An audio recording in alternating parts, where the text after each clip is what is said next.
अस्सलाम वालेकुम dear students. आज के लेक्चर में हम बात करेंगे about reciprocal lattice of BCC. Students, last lecture में हमने जो है रेसिप्रोकल लैटिक डिस्कस किया था सिंपल क्यूब का। आज के लेक्चर में हम बीसीसी की बात करेंगे, ठीक है। BCC for body centred cubic unit cell, ठीक है। तो इसके इंट्रोडक्शन से स्टार्ट करते हैं यहाँ से।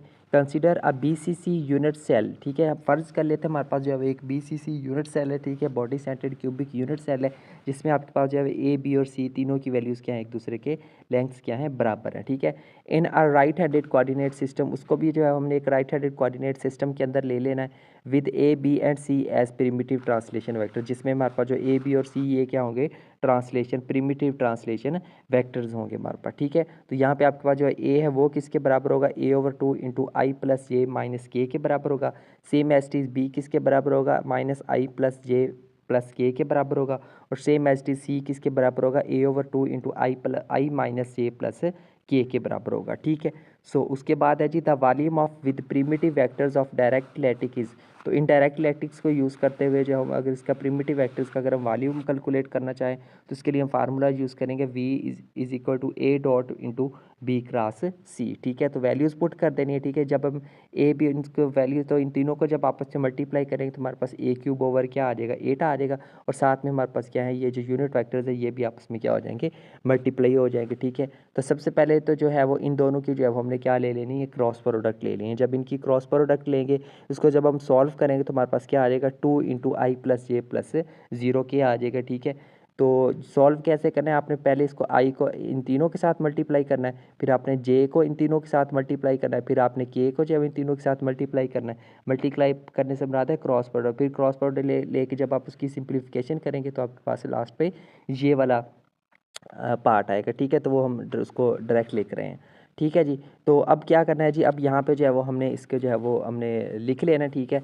तो अब जब जो है वो इन दोनों की जब हम जो है वो डॉट प्रोडक्ट लेंगे, ठीक है। तो डॉट प्रोडक्ट लेने के बाद हमारे पास जो फाइनल आंसर्स आएंगे ना, वो हमारे पास आएंगे 1+1+0 के बराबर आएगा, ठीक है। तो यहाँ पे आपके पास 1+1 कितना हो जाएगा, 2 हो जाएगा, ठीक है। तो वो हमने 2 लिख लिया, ठीक है।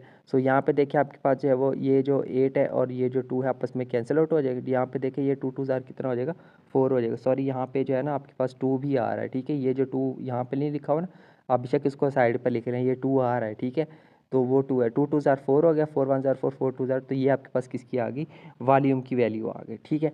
सो नेक्स्ट देखते हैं जी, now the reciprocal vector A dot is given as. अगर हमने रेसिप्रोकल वेक्टर ए डॉट की वैल्यू फाइंड करनी हो तो उसके लिए हम जो है वो ये वाला फार्मूला यूज़ करेंगे, ठीक है। तो A dot will be equal to 2 pi over V into B cross C. अब क्या करनी है, वी की जगह पे देखिए हम जो उसकी वैल्यू पुट कर दी हमने ए क्यूब ओवर 2, ठीक है। यहाँ पे हमने कैलकुलेट की हुई थी। सेम एज चीज़ ऊपर जो है वो आपके पास आ गया 2 पाई आ गया, ठीक है। और ये जो आपके पास बी और सी हैं, ये आ गया आपके पास बी और सी की वैल्यू, ठीक है। जब आप बी और सी को आपस में मल्टीप्लाई करेंगे तो ए स्क्वायर ओवर 4 हो जाएगा, ठीक है। और साथ में ये क्या आ गया, उनके यूनिट वेक्टर जो है वो आपस में मल्टीप्लाई हो रहे हैं, ठीक है। उनकी जो है वो क्रॉस प्रोडक्ट ली जा रही है, ठीक है। तो आगे जब हम इसको सॉल्व करेंगे, ठीक है, जब हम जो है वो इन तीनों को टर्म्स को आपस में सॉल्व करेंगे, यहाँ पर देखिए आपके पास जो ये वाला 2 नीचे है तो ऊपर चला जाएगा, ठीक है। ऊपर उसको हम ले जाएंगे, ठीक है, यहाँ पे ऊपर चला जाएगा।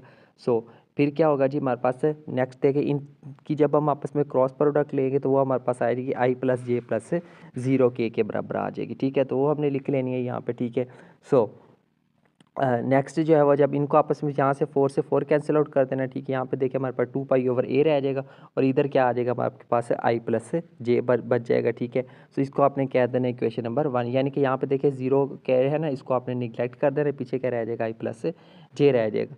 तो ये आपके पास किसकी वैल्यू आ गई है, ए डॉट की वैल्यू आ गई। रेसिप्रोकल वेक्टर जो आपके पास जो ए डॉट है ना, उसकी वैल्यू हमने कैलकुलेट कर ली है। इसको हम कह देते हैं इक्वेशन नंबर 1। सिमिलरली अब जो है वो हम वैल्यू कैलकुलेट करेंगे the reciprocal electric vector B dot, ठीक है। बी डॉट के लिए हम जो है वो ये फार्मूला यूज़ करते हैं, B dot will be equal to 2 pi over V into C cross A के बराबर होता है, ठीक है। वो हमने लिख लिया, वैल्यूज़ पुट कर लेनी है। नीचे देखें वी है उसकी जगह पे आ गया ए क्यूब ओवर 2 आ गया, ठीक है। ऊपर देखें आपके पास जो वो सी क्रॉस ए, उसकी वैल्यूज़ ये आ गई, ठीक है। इनको आपस में सिंप्लीफाई किया तो हमारे पास जो है वो ये स्टेप आ जाएगा, ठीक है।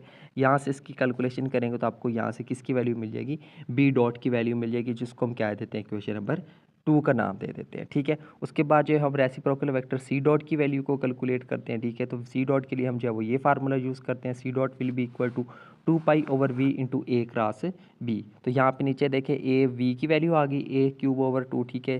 तो ये जो है वो वैल्यू किसकी आ गई आपके पास, ए क्रॉस बी की वैल्यू आ गई है, ठीक है। तो इसको जब हम सिंप्लीफाई करेंगे जैसे हमने स्टेप 1 में किया था, ठीक है, इजी है मेरे ख्याल, आई डोंट थिंक कि अब आपको इसको एक्सप्लेन करने की ज़रूरत है ज़्यादा, ठीक है। तो यहाँ से जब आपने इसको जीरो वाली टर्म को निगलेक्ट कर देना है, पीछे आपके पास क्या रह जाएगा, ये, और ये किसकी वैल्यू आ गई आपके पास, सी डॉट की वैल्यू आ गई। इसको हमने क्या दिया, equation number 3। So where A dot B dot and C dot are reciprocal electric vectors of B C C unit cell. यहाँ पे हमारे पास ये जो ए डॉट बी डॉट और सी डॉट है, जिन तीनों की हमने जो वैल्यूज़ फाइंड की, ये क्या है हमारे पास, रेसिप्रोकल इलेक्ट्रिक वेक्टर्स है B C C unit cell के, ठीक है। So reciprocal lattice vector lattice of BCC is FCC. अगर हम रेसिप्रोकल लैटिक बीसीसी का अगर हम जो है रेसिप्रोकल लैटिक फाइंड करें तो वो हमारे पास क्या आता होता है, एफसीसी आता होता है, ठीक है। Now the volume of reciprocal lattice unit cell, अगर हमने उस रेसिप्रोकल यूनिट सेल का जो उस बीसीसी रेसिप्रोकल यूनिट सेल का अगर हम जो है वो वॉल्यूम कैलकुलेट करना हो तो उसके लिए हम फार्मूला यूज़ करेंगे, V dot will be equal to A dot B dot C dot के बराबर आ जाएगा, ठीक है। यहाँ पे जब इनको सॉल्व कर लेना, ठीक है, इन तीनों की वैल्यूज़ पुट कर देनी है यहाँ पे, ठीक है, वो हमने पुट कर दी, ठीक है। अब क्या करना है, इसको जो है वो इस कर्ल फॉर्म में लिख लेना, ठीक है। तो ये जो तीनों तो जो है वो आपस में मल्टीप्लाई होकर 8 पाई³ आ जाएंगे, ठीक है। और ये जो यूनिट वैक्टर्स आ रहे हैं, ठीक है, इन सबको जो है वो आपने क्या लिख लेना है, कुछ कर्ल फॉर्म में लिख लेना, ठीक है। नेक्स्ट जो है वो इसको एक्सपेंड कर लेना है बाय यूजिंग रो 1, ठीक है। तो रो 1 के साथ इसको एक्सपेंड कर लिया, हमारे पास ये स्टेप आ जाएगा, ठीक है।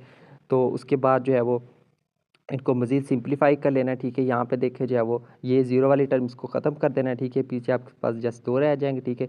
इनको जो है वो मज़ीद सॉल्व कर लेना है, तो आपके पास जो है वो यहाँ पे कैलकुलेशन करते हुए ये आपके पास किसकी वैल्यू आ जाएगी, वी डॉट की। यहाँ पे ये देखें a³ है, तो a³ की जगह पे यहाँ पे जस्ट v आएगा, ठीक है। ऊपर जो डॉट लिखा हुआ है ना, ये डॉट लिखा हुआ है, ये नहीं आएगा, सिर्फ क्या आएगा, v ही आएगा, ठीक है। तो इस बात का ख्याल करना है आपने। तो ये जो है वो हमने क्या फाइंड कर लिया, वॉल्यूम फाइंड कर लिया उस BCC reciprocal unit cell vector का, ठीक है। तो ये था स्टूडेंट्स हमारा आज का लेक्चर, जिसके अंदर जो है वो हमने डिस्कस किया है reciprocal vector reciprocal lattice of BCC. उम्मीद करता हूँ आपको आज का लेक्चर अच्छे से क्लियर हो गया होगा। नेक्स्ट लेक्चर में हम बात करेंगे रेसिप्रोकल लैटिक ऑफ एफसीसी। सो तब तक के लिए टेक केयर एंड अल्लाह हाफिज़।